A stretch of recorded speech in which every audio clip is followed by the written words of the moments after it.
زندگی بہتر بنائے زندگی، مختصر سی زندگی ہے بھائیوں، نیکیاں کیجیے نہ غفلت کیجیے۔ الحمدللہ رب العالمین والصلاة والسلام علی سید الانبیاء والمرسلین، اما بعد فاعوذ باللہ من الشیطان الرجیم، بسم اللہ الرحمن الرحیم۔ الصلاة والسلام علیک یا رسول اللہ وعلی آلک واصحابک یا حبیب اللہ۔ الصلاة والسلام علیک یا نبی اللہ وعلی آلک واصحابک یا نور اللہ۔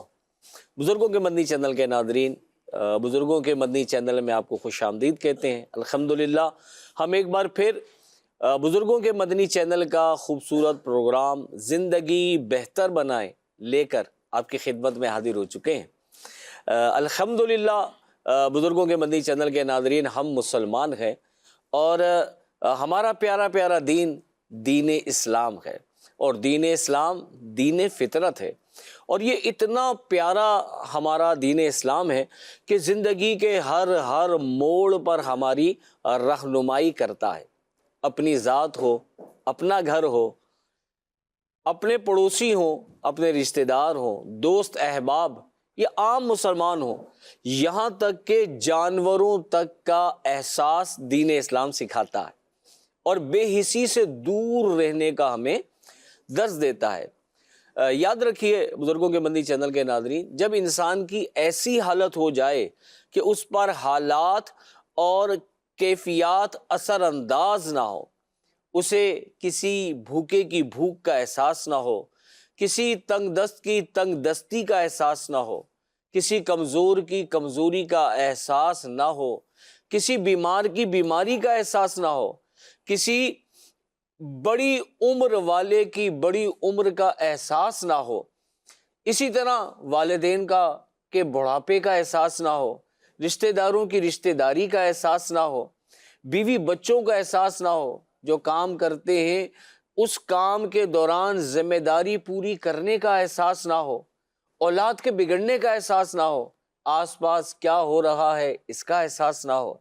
جب انسان صرف اپنی ذات میں مست ہو جائے تو اور سب کو فراموش کر دے، تو ایسے شخص کے بارے میں کہا جاتا ہے کہ یہ فلاں شخص بے حسی کا شکار ہو چکا ہے۔ یہ بے حسی والی کیفیت کسی اور میں بھی پائی جا سکتی ہے، اور یہ بے حسی والی کیفیت ہمارے اندر بھی پیدا ہو سکتی ہے۔ لہذا اس بات پر ہمیں غور کرنا چاہیے اور بے حد ضروری ہے کہ ہم اپنے بارے میں غور کریں۔ مدنی چینل کے ناظرین، آج کے ہمارے پروگرام کا موضوع ہی بے حسی ہے۔ آج کے پروگرام میں ہم بزرگ مبلغین سے زندگی کے مختلف شعبوں کے بارے میں تعلق رکھنے والے افراد میں پائے جانے والی بے حسی کے متعلق گفتگو کریں گے، اور یہ انشاءاللہ ہمارے بزرگ مبلغین اپنے تجربات کی روشنی میں اور دین اسلام کی تعلیمات کی روشنی میں ہماری رہنمائی کریں گے۔ ڈاکٹر اقبال صاحب کا ایک شعر مجھے یاد آ رہا ہے، وائے ناکامی متائے کارواں جاتا رہا، وائے ناکامی متائے کارواں جاتا رہا، کارواں کے دل سے احساس زیاں جاتا رہا۔ یعنی مطلب کیا ہوا کہ وائے ناکامی متائے کارواں جاتا رہا، یہ بھی ناکامی اور افسوس کا مقام ہے کہ کارواں لٹ گیا، ہمارا مال چوری ہو گیا، چھین لیا گیا ہمارا مال و متاع، لیکن کہتے ہیں کہ اس سے بڑا نقصان یہ ہے کہ کارواں کے دل سے احساس ختم ہو گیا کہ ہمارا نقصان کتنا بڑا ہو گیا۔ تو آج واقعی احساس کا مٹ جانا، مال کا چلا جانا بھی ایک نقصان ہے، لیکن بے حسی پیدا ہو جانا اور احساس کا ختم ہو جانا یہ بھی ایک بہت بڑا نقصان ہے۔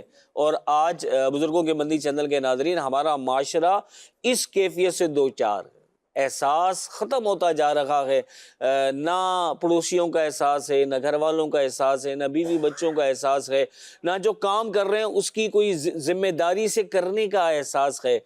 یہاں تک معاملات معاشرے میں ہمیں دیکھنے میں مل رہے ہیں کہ آج جب اولاد بوڑھی ہو جاتی ہے تو نئی نسل اپنے والدین کا بھی احساس نہیں کرتی، ان کے بڑھاپے کا احساس نہیں کرتی، بڑی عمر والے بزرگوں کا احساس نہیں کرتی۔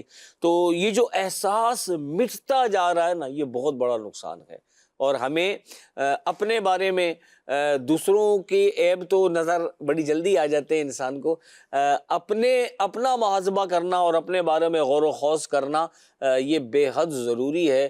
اگر اپنا خیال نہیں آتا اور اپنا بھی احساس نہیں ہوتا تو پھر غور کر لیں کہ یہ کتنا بڑا نقصان ہے۔ الحمدللہ ہمارے بزرگ مبلغین آج ہمارے ساتھ ہوں گے اور پروگرام میں ہم بے حسی کے موضوع پر ان سے گفتگو بھی کریں گے۔ آئیے پہلے درود پاک کی فضیلت آپ کی خدمت میں عرض کرتا ہوں، پھر انشاءاللہ اپنے پروگرام کو آگے بڑھائیں گے۔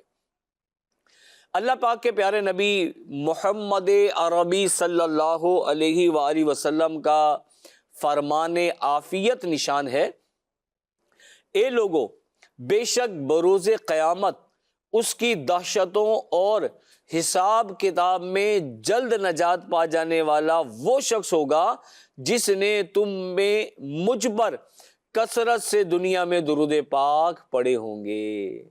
بزرگوں کے بندی چینل کے ناظرین، کتنا پیارا وظیفہ نبی مکرم صلی اللہ علیہ وآلہ وسلم نے ہمیں تعلیم فرما دیا۔ اگر کوئی یہ چاہتا ہے کہ محشر کے میدان کی دہشتوں سے اور حساب و کتاب سے جلد نجات پا جائے تو اسے کیا کرنا ہے؟ اسے نبی مکرم صلی اللہ علیہ وآلہ وسلم کی مبارک ذات پر کثرت سے درود پاک پڑھنے ہیں۔ انشاءاللہ اللہ کریم محشر کے میدان میں ضرور کرم فرمائے گا۔ اللہ پاک ہمیں کثرت سے درود پاک پڑھنے کی توفیق عطا فرمائے۔ صلو علی الحبیب صلی اللہ علی محمد صلی اللہ علیہ وسلم۔ آج ہمارے ساتھ نعت خواں ہمارے محمد ناصر اتاری بھائی تشریف فرما ہے۔ جی ناصر بھائی، آج آپ کیا کلام سنا رہے ہیں؟ اعلیٰ حضرت کا کلام ہے، نار دوزخ کو چمن کر دے بہار عارض۔ سبحان اللہ سبحان اللہ۔ جی ناصر بھائی کلام سنائیں۔ صلی اللہ علیہ یا رسول اللہ وسلم علیک یا حبیب اللہ، صلی اللہ علیہ یا رسول اللہ وسلم علیک یا حبیب اللہ۔ نارے دوزخ کو چمن کر دے بہار عارض، نارے دوزخ کو چمن کر دے بہار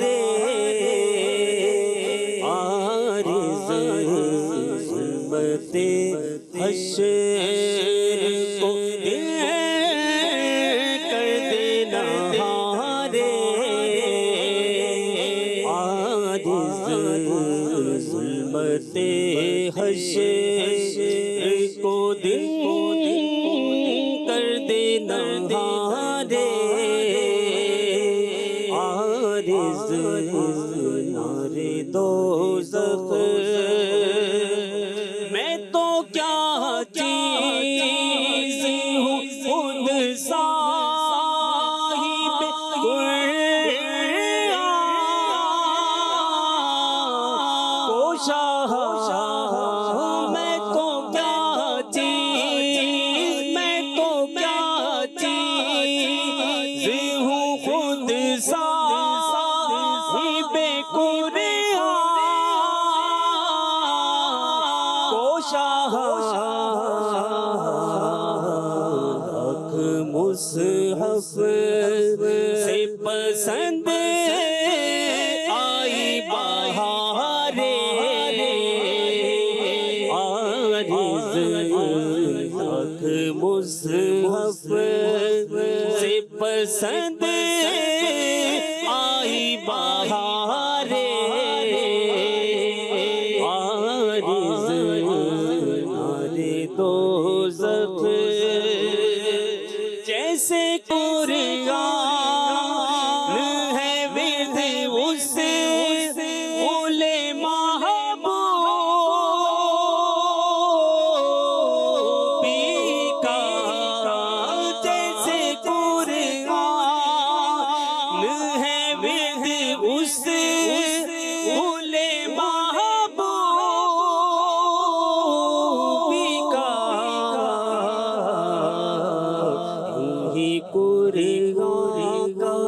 یوں ہی قرآن کا وظیفہ ہے بقار عارض یوں ہی قرآن کا وظیفہ ہے بقار عارض نار دوزخ طور کیا عرش جلے طور کیا عرش جلے دیکھ کے وہ وائے گرم طور کیا عرش جلے دیکھ کے وہ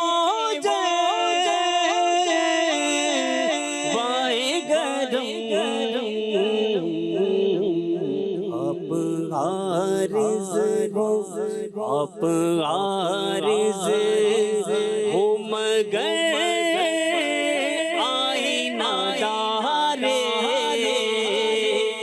عارض آپ عارض ہو مگر آئینہ دار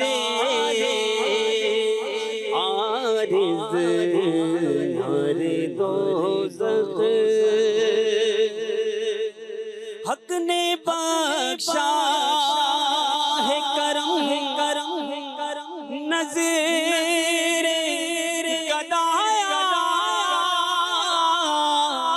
ہو قبول حق نے بخشا ہے کرم نظر گدایا ہو قبول پیارے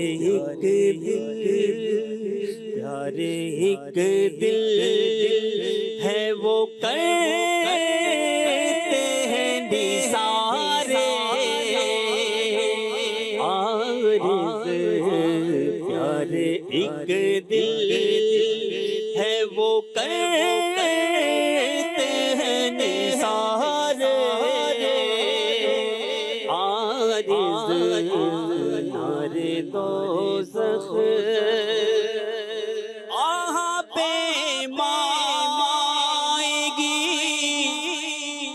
دل کے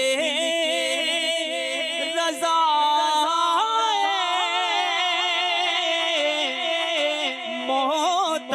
محتاج بے مائے گی دل کے رضا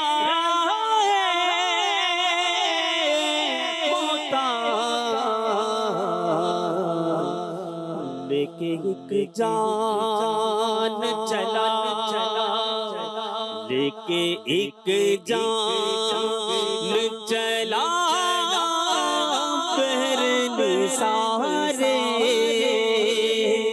عارض لے کر ایک جان چلا بہر نثار عارض نار دوزخ کو چمن کر دے بہار عارض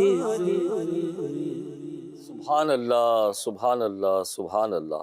بزرگوں کے مندی چینل کے ناظرین، آپ دیکھ رہے ہیں پروگرام زندگی بہتر بنائیں، اور آج کا ہمارا موضوع ہے بے حسی۔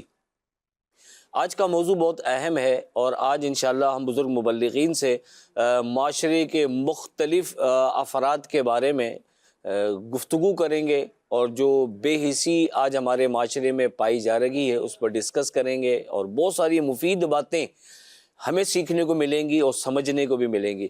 آپ سب سے گزارش کروں گا کہ ضرور پروگرام دیکھیں اور مکمل دیکھیں، ہمارے علم میں بھی اضافہ ہوگا، احساس بھی بیدار ہوگا، بہت کچھ سیکھنے کو ملے گا۔ بزرگوں کے مندی چینل کے ناظرین، ہم معاشرے میں افراتفری کا عالم دیکھ رہے ہیں، اور مہنگائی بڑھ چکی ہے، اور ایک عجیب کشمکش اس معاشرے میں ہمیں نظر آتی ہے۔ ہر شخص اپنی ہی مفاد میں گرفتار ہے، اپنی ہی ترقی چاہتا ہے، اپنا ہی عروج چاہتا ہے، ایک عجیب سا ماحول ہے۔ آج ہم اس ماحول پر ایک تائرانہ نگاہ ڈالیں گے، ہم کہاں کہاں غلطی کر رہے ہیں، اور وہ جو احساس کی کمی ہے، اور وہ جو احساس ہمارے اندر سے ختم ہوتا جا رہا ہے، اس پر انشاءاللہ ہمارے بزرگ مبلغین روشنی ڈالیں گے۔ وہ دوبارہ وہ شعر سناؤں گا، وائے ناکامی متائے کارواں جاتا رہا۔ یہ بھی ایک نقصان ہے کہ ہمارا کارواں کا سامان لٹ گیا، لیکن اس سے بڑا نقصان کیا ہے؟ کارواں کے دل سے احساس زیاں جاتا رہا۔ یہ جو نقصان ہے نا، اس کا احساس بھی مٹ گیا، اسے بے حسی کہتے ہیں۔ آئیے چلتے ہیں، ہمارے رکن شورا جناب حاجی محمد شاہد مدنی صاحب ہمارے ساتھ تشریف فرمائے۔ شاہد بھائی، بے حسی کے موضوع پر آج ہمارا ٹاپک ہے، ہم نے مختلف چیزوں پر ڈسکس کرنی ہے۔ ایک چیز یہ ہے کہ ہمیں اگر اللہ پاک نے نوازا ہے، ہم ویل سیٹ ہیں، ہمارے حالات اچھے ہیں، ہمارا کھانا پینا اچھا ہے، ہمارا لائف اسٹائل اچھا ہے، تو ایسے بہت کم لوگ ہوتے ہیں جو اپنے پڑوسیوں کا خیال رکھتے ہوں، اپنے رشتہ داروں کا خیال رکھتے ہوں، یہاں تک کہ اپنے سگے بہن بھائیوں کا خیال رکھتے ہوں، یا اپنے ماں باپ کو بھی پوچھتے ہوں۔ یہ احساس اپنے پڑوس کا، اپنے بہن بھائیوں کا، اپنے ماں باپ کا، حالانکہ ہم ویل سیٹ ہیں، اچھا کھاتے ہیں، اچھا پیتے ہیں، پھر بھی ختم ہوتا جا رہا ہے۔ آپ کیا فرمائیں گے؟ بسم اللہ الرحمن الرحیم۔ سب سے پہلے تو بے حسی کہتے کس کو ہیں یہ عرض کروں گا۔ بے حسی کا معنی یہ ہے کہ کسی معاملے میں جذبات، محسوسات، دلچسپی یا فکر سے خالی ہو جانے کا نام بے حسی ہے۔ اللہ اللہ۔ اور بے حسی کی دو قسمیں ہو سکتی ہیں۔ ایک تو یہ ہے کہ وہ رشتہ دار جیسے ماں باپ ہیں، بال بچے ہیں، اور اسی طرح خالہ ہیں، پھپھو ہیں، جو بالکل ہمارے قریبی رشتہ دار ہیں، اسی میں نانی اور دادی بھی آ جاتے ہیں، جسے محرمات کہا جاتا ہے، تو ان کو نفقہ دینا اس صورت میں لازم ہو جاتا ہے کہ جب ان کے پاس کوئی اور سلسلہ نہ ہو۔ بعض تو براہ راست ہم سے جو ہے وہ منسلک ہوتے ہیں، جیسے ماں باپ ہیں، بھائی بہن ہیں، پھپھی، خالہ اور دادی نانی، یہ بھی اگر جو ہے وہ کہیں اور ان کی سورس آف انکم نہ ہو، تو پھر میں ویل سیٹ ہوں، مدد کر سکتا ہوں، تو اب مجھ پر لازم ہے کہ میں ان کو نفقہ دوں، اللہ یعنی جو ان کی ضرورت کی جو اخراجات ہیں وہ ادائیگی اب مجھ پر لازم ہو گئی۔ تو پہلی صورت تو یہ ہے کہ جو اگر کوئی ہمارا محرمات میں سے محرم رشتہ دار جو ہے وہ نفقے کو نفقے کی اس کو حاجت ہے، تو ہم اسے ادا کریں، اور اگر ادا نہیں کرتے تو اسے ہم قطع رحمی کہیں گے، اللہ، یعنی رشتے کو توڑنا، یعنی اس کی ایک صورت یہ بھی ہے۔ اچھا، ایک یہ بھی ہے کہ جو ہے وہ ان سے تعلقات ہی توڑ دینا۔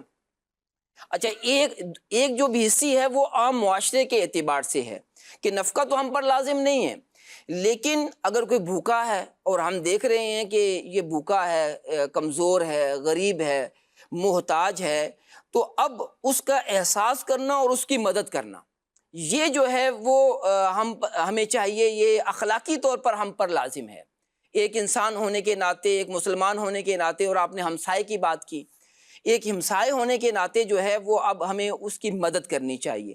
اچھا، پھر مدد کا جو دائرہ ہے وہ کافی وسیع ہے۔ ایک حدیث پاک میری نظر سے گزری، اور ایک اور چیز روشن ہوئی ذہن میں کہ پیارے آقا صلی اللہ علیہ وآلہ وسلم نے ایک مرتبہ صحابہ اکرام سے ارشاد فرمایا، انصر اخاک ظالمن او مظلومن، کہ اپنے بھائی کی مدد کرو، وہ ظالم ہو یا مظلوم۔ اللہ صحابہ کرام میں سے ایک نے عرض کیا یا رسول اللہ صلی اللہ علیہ وسلم میں نے مظلوم کی مدد کی، یعنی یہ تو سمجھ میں آتا ہے کہ مظلوم ہے، کوئی اس پر ظلم ہو رہا ہے اور میں اس کی مدد کروں. تو عرض کیا کہ حضور ظالم کی کیسے مدد کروں؟ کیا بات. تو پیارے آقا صلی اللہ علیہ وآلہ وسلم نے فرمایا تکفہ عن الظلم فذاک نصرک ایاہ، کہ اسے ظلم سے باز رکھو، اس کے لیے یہی تمہاری مدد ہے. اللہ اللہ اللہ. اور یہ سنن ترمذی کی حدیث پاک ہے. تو اگر ہم معاشرے میں دیکھ رہے ہیں کوئی ظلم کر رہا ہے، کوئی مظلوم ہے، تو دونوں کی مدد کرنے کی ضرورت ہے، دونوں کا احساس کرنے کی ضرورت ہے. ظالم کا احساس اس لیے کرنے کی ضرورت ہے کہ وہ ظلم کرے گا تو کل روز قیامت جو ہے وہ اس کو جواب دہ ہونا پڑے گا، جہنم کی آگ میں جلنا پڑے گا. اب اس کو ظلم سے جتنی ہمارے اندر طاقت ہے، استطاعت رکھتے ہیں، کم از کم زبان سے ہی کہہ سکتے ہیں، اور نہیں تو دل میں ہی برا جانے، تو اس کو کسی طرح ظلم سے روکنے کی کوشش کریں. اور جو مظلوم ہے اس بیچارے کی تو مدد کرنے کی حاجت ویسے ہی ہوتی ہے. تو معاشرے کے اندر ہم مدد جو ہے وہ مختلف انداز سے کر سکتے ہیں. اور ایک مدد کی صورت یہ ہے کہ ہم کسی کو کھانا کھلائیں. ماشاءاللہ. اور کھانا کھلانے کے پیارے آقا علیہ الصلوۃ والسلام نے کئی احادیث کے اندر ترغیب ارشاد فرمائی ہے. نبی پاک صلی اللہ علیہ وآلہ وسلم کی بارگاہ میں ایک شخص حاضر ہوا، عرض کیا یا رسول اللہ صلی اللہ علیہ وسلم مجھے ایسا عمل سکھائیے جو مجھے جنت میں داخل کر دے. سبحان اللہ. پیارے آقا علیہ الصلوۃ والسلام نے ارشاد فرمایا کہ تم نے چھوٹے سے سوال سے بہت بڑا مسئلہ پوچھ لیا ہے. سبحان اللہ سبحان اللہ. غلام آزاد کرو، اگر اس کی استطاعت نہ ہو تو کھانا کھلایا کرو، پیاسے کو پانی پلا دیا کرو.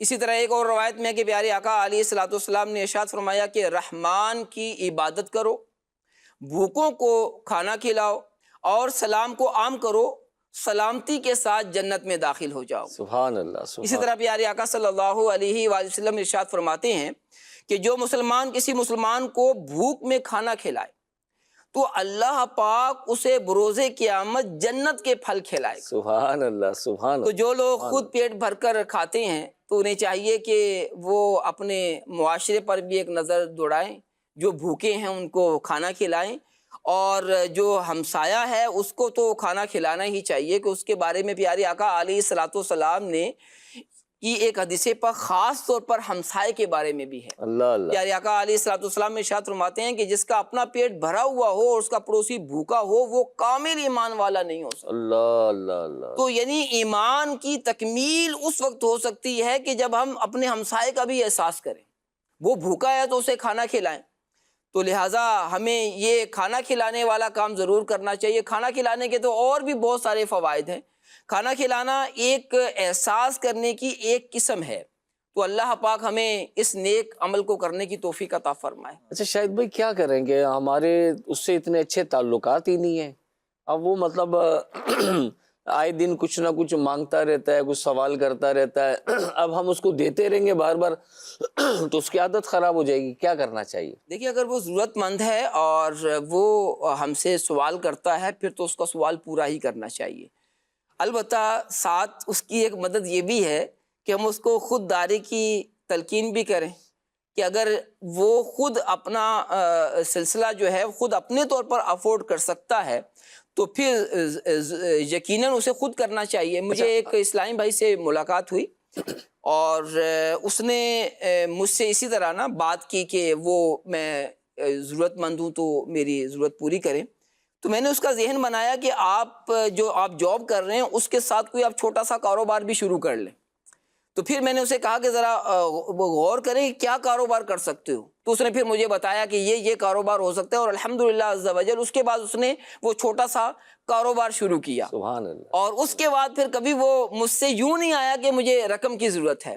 تو یہ بھی تو دیکھیں کتنا بہت بڑا تعاون ہے کہ اسے کوئی ایسا وہ کام شروع کروا دیا جائے کہ جس سے جو ہے وہ اسے مانگنے کی حاجت ہی پیش نہ آئے. یہ بھی تو ایک احساس ہے نا کہ ہمیشہ کے لیے ہی جو ہے وہ اس کا کوئی اور سلسلہ شروع ہو جائے، خودداری والا سلسلہ ہی برقرار ہے. خود کفیل بنا دیا. اچھا ایک بات شاہد بھائی یہ بھی میں پوچھنا چاہوں گا کہ ہمارے یہاں ہوتا ہے یہ عموماً، میں جنرل ایک بات کر رہا ہوں کہ ہم پڑوسیوں میں بھیجتے ہیں کھانا وغیرہ، لیکن کب ہوتا ہے کہ جب وہ بنا گھر میں اور بچوں کو پسند نہیں آ رہا، یار اب کیا کریں تو بچ گیا، کوئی کھا ہی نہیں رہا، چلو یہ پڑوسیوں کو بھیج دو، یار یہ ان کے گھر بھجوا دو یار. یار وہ کھا لیں گے بھائی، ان کے بچے کھا لیتے ہیں جیسا بھی ہو. تو اب جو ہمیں پسند نہیں آ رہا، جو ہمیں سمجھ میں نہیں آ رہا، پتہ ہے اب کیا کریں، اس کا لازمی بات ہے دینا ہی پڑے گا. تو اب وہ اٹھا کے بھیج دیتے ہیں. اور جو اچھا گھر میں بنا ہوا ہوتا ہے، وی آئی پی بنا ہوا ہوتا ہے، وہ پہلے خود کھاتے ہیں. اگر بچ جائے تو کیا فرماتے ہیں؟ پہلی بات تو یہ ہے کہ جو چیز اپنے آپ کو پسند ہو وہ خیرات کرنا، وہ کسی مسلمان کو دے دینا، یہ افضل عمل ہے، اور قرآن پاک میں اس کی جو ہے وہ تلقین بھی کی گئی ہے، اور بزرگان دین کا اس پر عمل بھی ہے کہ جو چیز ان کو پسند ہوتی تھی وہ دوسروں کو دے دیا کرتے، صدقہ و خیرات کیا کرتے تھے. اور دوسری صورت یہ ہے کہ ہمیں وہ اپنے پسند کی چیز بنائیں تو اپنے ہمسایوں کو، ساتھ والوں کو بھی دیں. اور ایک اور چیز بھی ہے کہ اگر کوئی ضرورت بچ گئی ہے اور پھر کسی کو دے دیتے ہیں تو یہ بھی ایک اچھی بات ہے، لیکن اس سے اچھی بات یہ ہے کہ جو ہماری پسند کی چیز ہے وہ اپنے ہمسایوں کو، اپنے جو ہے وہ جاننے والوں کو ہم دے دیں. سبحان اللہ، سبحان اللہ. بزرگوں کے مدنی چینل کے ناظرین، ہم نے سنا کہ کھانا کھلانے کی کتنی برکتیں ہیں اور اس کا کتنا بڑا اجر و ثواب ہے. اور نبی کریم علیہ السلام کی وہ جو حدیث بیان کی شاہد بھائی نے، کہ نبی کریم علیہ السلام نے فرمایا کہ تم نے ایک سوال میں بہت بڑا مسئلہ پوچھ لیا تو، اور پھر جنت میں جانے کا ذریعہ نبی کریم صلی اللہ علیہ وسلم نے بیان فرمایا. تو غور فرمائیں کہ ہم اگر چاہیں تو بآسانی اپنے آس پڑوس کا، رشتہ داروں کا خیال رکھ سکتے ہیں. صرف احساس بیدار ہونے کی ضرورت ہے. اگر احساس ہوگا، صحابہ کرام علیہم رضوان اجمعین کے زمانے کا، غالباً فاروق اعظم رضی اللہ تعالیٰ عنہ کے مبارک زمانے کا یہ واقعہ ہے کہ ایک صحابی کے گھر میں کسی نے ایک سری بھیجی کہ آپ اس کو پکا کے تناول فرما لیں، کھانا کھا لیں. اچھا وہ سیدھی ان کے پاس آ گئی. اب دیکھیں احساس، پڑوسیوں کا احساس. تو انہوں نے آپس میں مشورہ کیا ہوگا کہ ہم تو چلو کھا ہی لیں گے، لیکن ہمارا پڑوسی زیادہ مستحق ہے کہ یہ تحفہ اس کو دے دیا جائے. اب انہوں نے قبول کر لیا اور اپنے پڑوسی کو تحفہ بھیج دیا. اچھا ان کے پاس چلا گیا تو انہوں نے بھی یہی کام کیا کہ ہم خود تو کھا سکتے ہیں لیکن ہمارا پڑوسی زیادہ مستحق ہے، اس کو دے دیتے ہیں. انہوں نے اپنے برابر والے کو بھیجا، انہوں نے اپنے برابر والوں کو بھیجا. راوی کہتے ہیں وہ سیری 7 گھروں میں سفر کرتے ہوئی واپس اسی گھر میں آ گئی جہاں سے چلی تھی. اللہ اکبر. اتنا احساس ہوا کرتا تھا ایک دوسرے کا. اللہ کریم ہم سب کو بھی یہ احساس کی نعمت نصیب فرمائے. آئیے دوسرے مبلغ کی طرف چلتے ہیں. دوسرے مبلغ ہیں ہمارے محمد شہزاد اتاری بھائی.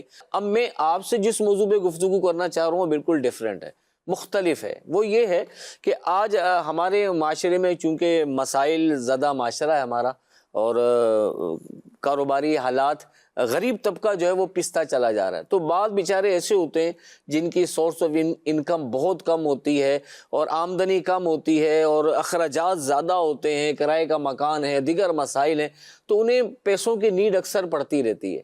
وہ کسی صاحب ثروت کے آگے ہاتھ پھیلاتے ہیں تو وہ دے تو سکتا ہے مگر منع کر دیتے ہیں، نہیں ہے بھائی یار آج کل حالات نہیں ہے، کاروبار نہیں ہے. ابھی ایک مبلغ بیان کر رہے تھے، کسی سے پوچھا بھائی آج کل کیسا کاروبار چل رہا ہے؟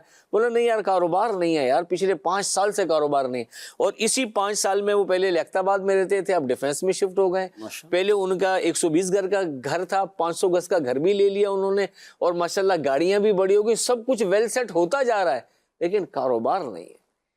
تو غریب بیچارہ پریشان ہوتا ہے، اس کو حاجت ہوتی ہے لیکن کوئی اس کو ہاتھ رکھنے کو تیار نہیں ہوتا. بسم اللہ الرحمن الرحیم. بے حسی جو آج کل ہمارے معاشرے کا نا یہ ایک حصہ بن گئی ہے. مطلب اگر ہم غور و فکر کریں تو ہر بندے کے اندر نا یہ بات آپ محسوس کر سکتے ہیں. ہر کسی کو اپنا ایک مطلب ہوتا ہے. عموماً ایک بات کہی جا رہی ہوتی ہے کہ یا شیخ اپنی دیکھ. تو وہ جو صورت حال ہے وہ ہے ہی، ہمارا حال اس طرح ابتر ہو چکا ہے. اور اس میں جیسے آپ نے بھی کریم بھائی بیان کیا کہ ہمارے حالات ایسے ہو چکے ہیں، مہنگائی بڑھ گئی ہے، اور لوگ جو ہیں ان کی جو سورس آف انکم ہے وہ اتنی زیادہ ہے بھی نہیں. مطلب اگر آج دیکھتے ہیں تو ایک سیلری کا معیار بھی آپ دیکھیں تو لوگ کتنا کما رہے ہیں، مطلب 10,000 15,000 20 25,000 میکسیمم. اور اس میں اپنی ضروریات کو پورا کرنا ان کے لیے جو ہے نا بہت زیادہ مشکل نظر آ رہا ہوتا ہے، کیونکہ حالات ایسے ہو گئے ہیں. اور آپ دیکھیں کہ لوگ جب اس طرح کے حالات میں ہوتے ہیں تو ان کے لیے سودا سلف پورا کرنا، گھر کا راشن پورا کرنا، پھر بجلی اور اس کے اپنا گیس کیا نام کے ہے بل۔ گیس کے بل وغیرہ، اور پھر کرائے کا مکان ہوتا ہے۔ اللہ اللہ۔ اور اس حالت میں پھر اللہ تبارک و تعالیٰ خیر کا معاملہ فرمائے، اگر کوئی گھر میں بیمار ہو جاتا ہے تو آپ غور کریں کہ ان کے لیے نا یہ بیماری بھی جو نا بہت بھاری ثابت ہوتی ہے۔ ایسے ہی مطلب وہ اس حد تک پہنچ جاتے ہیں کہ اللہ معاف فرمائے کہ وہ اس قابل بھی اپنے آپ کو نہیں سمجھتے کہ ہم دوا خرید سکیں۔ تو حالات جو ہے نا ناگفتہ بے ہیں بہت زیادہ، اور لوگ جو ہیں مطلب یہ نہیں کہ سمجھ لیجئے کہ آپ اگر مہینے کا جائزہ لیں، جیسے کلام اسی پہ ہو رہا ہے، تو 20 تاریخ 25 تاریخ تک لوگوں کی یہ حالت ہو جاتی ہے کہ وہ قرض لینے کے جو ہے نا وہ ضرورت مند ہوتے ہیں۔ اور پھر ہمارا حال کیا ہے کہ ایسے افراد کی زندگی کے ایام میں کچھ دن ایسے بھی آتے ہیں کہ گھر میں کوئی افراد میں سے کوئی بیمار ہو جائے تو ان کے لیے بہت زیادہ نقصان، وہ اپنے آپ سمجھتے ہیں کہ بھائی میں اب اس کو کیسے پورا کروں گا۔ تو بعض قرض خواہ جو ایسے جو قرض لیتے ہیں تو ان پر قرض ہوتا ہے، اور وہ اگر تنگ دست بھی ہوں پھر بھی ان بیچاروں کی بے بسی کا فائدہ اٹھاتے ہیں اور ان کو اپنا زر خرید غلام سمجھتے ہیں۔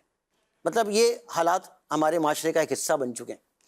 نبی کریم صلی اللہ علیہ وسلم کا ارشاد سنیں، تم سے پہلے لوگوں میں ایک شخص تھا جس کے پاس اس کی روح قبض کرنے فرشتے آیا، تو اس سے کہا گیا کہ کیا تو نے کوئی نیکی کی ہے؟ وہ بولا میں نہیں جانتا۔ اس سے کہا گیا غور تو کر۔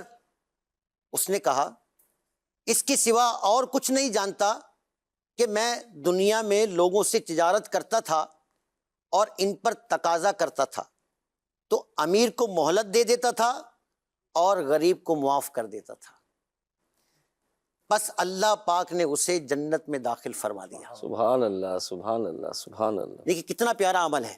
اچھا، لیکن اس کے حوالے سے امام اہل سنت امام احمد رضا خان رحمۃ اللہ تعالی علیہ بھی فرماتے ہیں کہ جو دے سکتا ہے اور بلا وجہ وہ ٹال مٹول کرے وہ ظالم ہے، اور اس پر تشنیع اور ملامت جائز، یعنی کہ جو دے سکتا ہے تو اس کو دینا بھی ضروری ہے۔ یعنی جس نے قرضہ لیا اور وہ دینے کی طاقت رکھتا ہے، اب اگر ٹال مٹول کرے گا تو اب یہ جی ہاں بالکل اس پہ ملامت کی جائے اس پہ گی۔ ملامت کی جائے گی۔ جی بزرگوں کے مدنی چینل کے ناظرین، واقعی حالات تو ایسے ہیں، لیکن کیا کریں کہ ایک طرف حاجت مند ہے جو سوال کر رہا ہے، اس کو ضرورت ہے، سوال کر رہا ہے مطلب ادھار مانگ رہا ہے، اور معاملہ یہ ہے کہ جب ادھار دے دیا جاتا ہے تو پھر واپس دینے کے لیے جس نے جو صاحب مال ہوتا ہے اس کو یوں سمجھ لیں کہ ایک طرح سے بھیک مانگنا پڑتی ہے، بھائی میرے پیسے دے دو یار، بھائی میرے پیسے دے دو یار، پھر اس کو پیسوں کے لیے بھی چکر لگا۔ مطلب معاملہ دونوں طرف سے احساس کی کمی کا ہے، ورنہ اسلام نے تو اتنا پیارا معاشرہ قائم فرمایا کہ جب مدینے ہجرت ہوئی اور صحابہ کرام علیہم رضوان اجمعین مکے سے اپنا مال و متاع، گھر بار، کاروبار سب کچھ چھوڑ کر مدینے چلے گئے، تو نبی کریم علیہ السلام نے ان مہاجرین کو انصار کا بھائی بنا دیا۔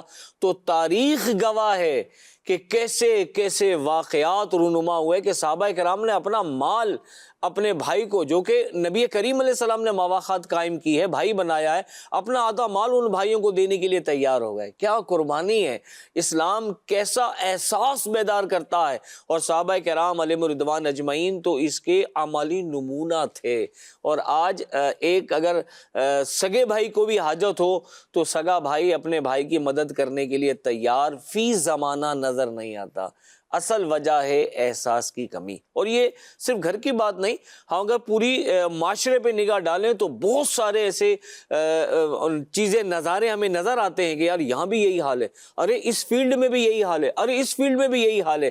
اب میں ایک اور فیلڈ پر گفتگو کرنا چاہوں گا عبدالاحد بھائی سے۔ عبدالاحد بھائی خیریت سے ہیں آپ؟ الحمدللہ، طبیعت اچھی ہے؟ ابھی آپ نے ماشاءاللہ ہمارے دونوں بزرگ مبلغین کی گفتگو سنی۔ میں آپ سے جس موضوع پہ بات کرنا چاہ رہا ہوں نا، یہ سمجھ لیں کہ یہ بھی ایک ایسا موضوع ہے کہ ہر گھر کی حاجت ہے، ہر گھر کی ضرورت ہے، اور اس سے ہر طبقہ ہی متاثر ہوتا ہے، اور وہ ہے ہماری میڈیکل کی فیلڈ۔ بیماری آتی ہے، تکلیف آتی ہے، پریشانی آتی ہے، بچے بھی بیمار ہوتے ہیں، انسان خود بھی بیمار ہوتا ہے، والدین بھی بیمار ہوتے ہیں۔ اب جب اسپتال جاتے ہیں تو بعض کے بارے میں یہ ہوتا ہے کہ یار یہاں تو بھائی یار اتنا لمبا بل بنا دیں گے، اور ایسے بے شمار واقعات ہیں جو آپ نے بھی سنے ہوں گے اور مدنی چینل کے ناظرین بھی جانتے ہوں گے، کچھ اس شعبے کے بارے میں احساس بیدار کرنے کے لیے کچھ رہنمائی فرمائیں۔ بسم اللہ الرحمن الرحیم۔ کریم رضا بھائی، اس وقت جو پوزیشن ہے نا معاشرے کی، اس میں سب سے زیادہ جو کارگر فیلڈ ہے وہ میڈیکل ہے۔ یعنی ادھر جائیں تو کرونا بھی گیا، اس کے بعد کبھی ڈینگی ہو جاتا ہے، تو کبھی کوئی وائرس آ جاتا ہے، اور پھر کورونا میں سارے بزنس بند تھے، سارے بھی ایک ہی کاروبار جاری تھا۔ پھر یوں سمجھے کہ نزلہ زکام تو ایک روٹین ہے نا، لائف کا حصہ ہے یوں سمجھے۔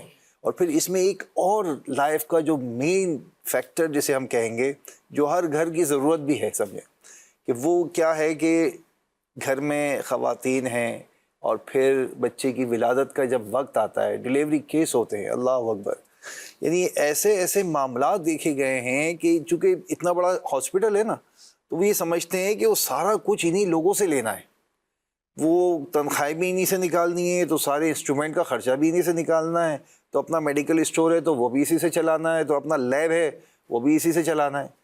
عبدالکریم رضا بھائی، ڈیلیوری کیس میں تو ایسے معاملات میں نے دیکھے ہیں کہ جہاں حاجت نہیں بھی ہوتی وہاں بھی اس کا سیزر یا آپریشن کر دیتے ہیں ایسے ہی۔ اور یہ بے حسی کی انتہا ہے کہ یہ سوچتے نہیں کہ ایک انسان کا جسم کاٹ ڈالیں گے صرف اپنی طلب کے لیے، صرف اپنے مال کی طلب کے لیے، صرف اپنا مال حاصل کرنے کے لیے، اور جبکہ یہ دیکھا جاتا ہے کہ بغیر آپریشن کے بھی نارمل ڈیلیوری ہو سکتی ہے۔ آپ اور میں اگر اپنی تھوڑا سا پچھلے لائف میں دیکھیں تو کہاں اتنے آپریشن ہوتے تھے، کہاں اتنا کچھ ہوتا تھا، نارملی دائیاں ڈیلیوری کراتی تھیں، لیکن یہاں تو ہاسپٹل کا نظام بڑا ہی خطرناک ہو گیا۔ پھر اس کے بعد یہاں سمجھیں کہ کچھ ڈاکٹر جو ہیں نا وہ مریض کی جانوں سے کھیل جاتے ہیں، یعنی یوں سمجھیں کہ جب انہیں یہ پتہ ہے کہ یہ شخص جو ہے، اور اس کے نظارے میں سمجھتا ہوں کرونا میں تو کئی لوگوں نے دیکھے ہوں گے، میں اپنے خود چچا کی بات کرتا ہوں کہ میری پریکٹیکلی یہ ساری چیزیں میری آنکھوں کے سامنے ہوئی ہیں کہ وہ ایڈمٹ ہوئے، ایڈمٹ ہونے کے بعد جب انہیں ایڈمٹ کر لیا گیا تو میرے کزن نے فون کیا کہ عبداللہ بھائی آئیے تو ذرا، یوں ابو کا یوں ہو گیا ہے۔ میں فوراً پہنچا بھاگے جو ہاسپٹل تھا، میں نے ان کے عملے سے کہا کہ ملنا چاہتا ہوں، تو جناب وہ کرنٹینہ میں نہیں مل سکتے۔ کیا ہو گیا بھائی؟ کرنٹینہ میں؟ وہ کہتے ہیں ان کے بچے رو رہے تھے، ہمیں ملنے نہیں دے رہے، ہمیں بات نہیں کرنے دے رہے۔ پھر تھوڑی سی اور گفتگو ہوئی تو ان سے ریکویسٹ کی کہ موبائل لے جائیں ہماری صرف ان سے بات کرا دیں۔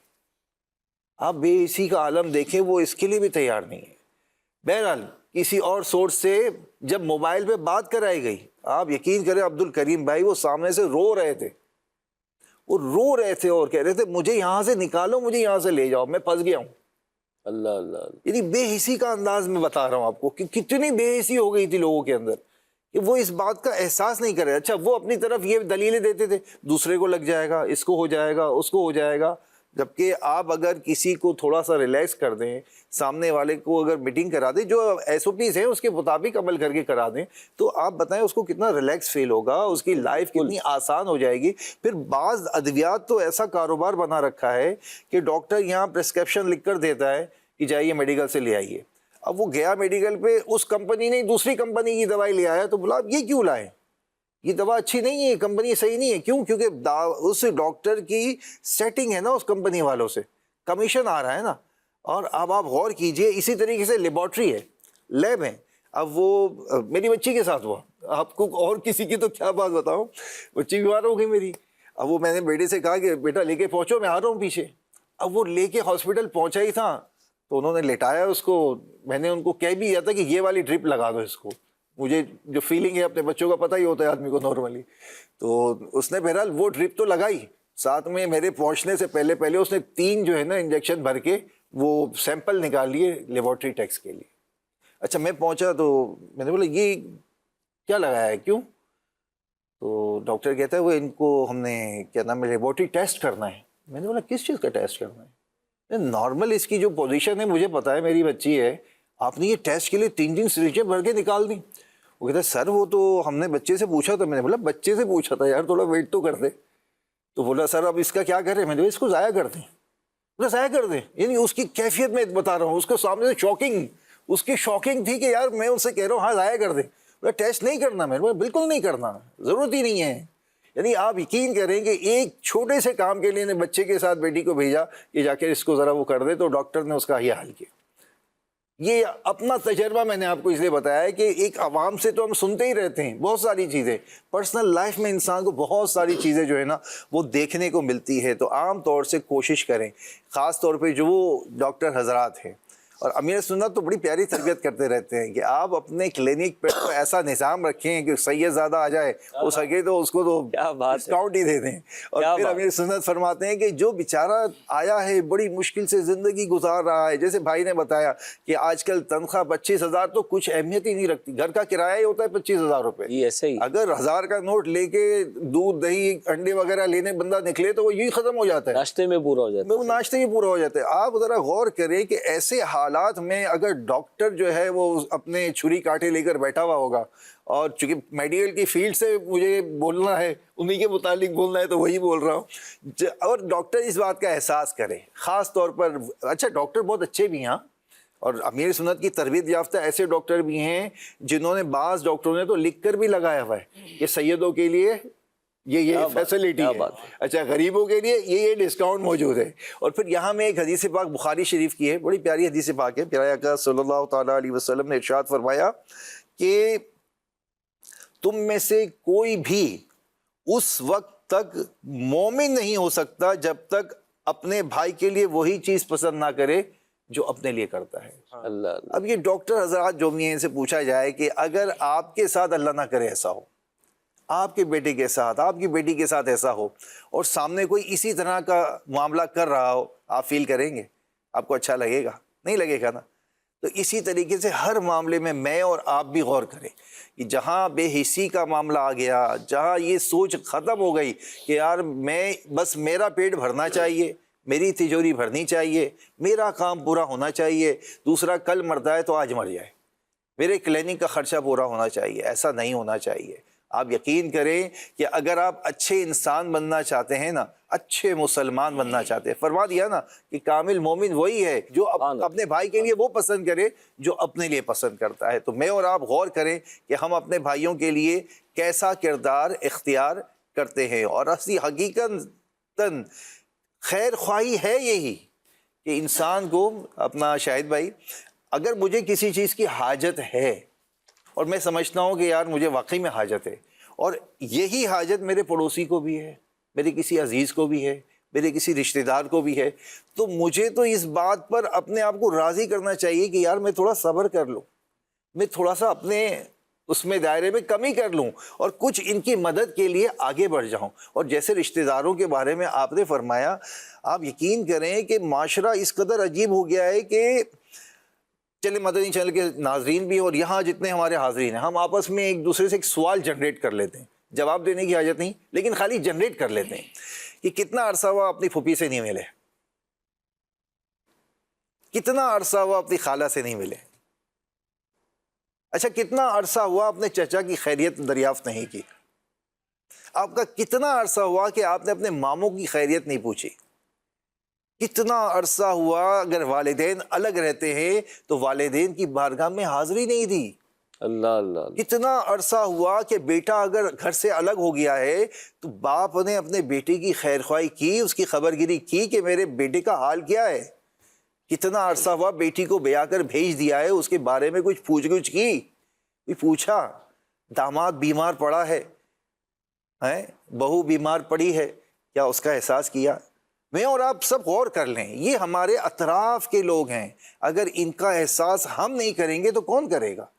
یہ بے حسی اپنے اندر سے نکالنی ہوگی اور احساس کو جگہ دینی ہوگی، اور ہر کام کو کرنے کے لیے انسان کا دل جو ہے نا، یہ اس کے اندر کیفیت ہوگی تو وہ کام کرے گا، اور کیفیت کو لانے کے لیے اچھے احساس والے لوگوں کی صحبت اختیار کرنی ہوگی. بے شک بے شک. عبد الکریم بھائی امیر اہل سنت کی صحبت کا صدقہ میں آپ کو بتاتا ہوں کہ بعض اسلامی بھائی جو ہیں نا وہ بڑے روٹ مزاج کے تھے. مدنی چینل پر ایک وہ کلپ چل رہا تھا، بولا امیر اہل سنت نے مجھے جو ہے نا یوں سمجھے کھڑا کر دیا ہے، میرا نام جو ہے نا وہ مرچی مشہور تھا. کیا تھا؟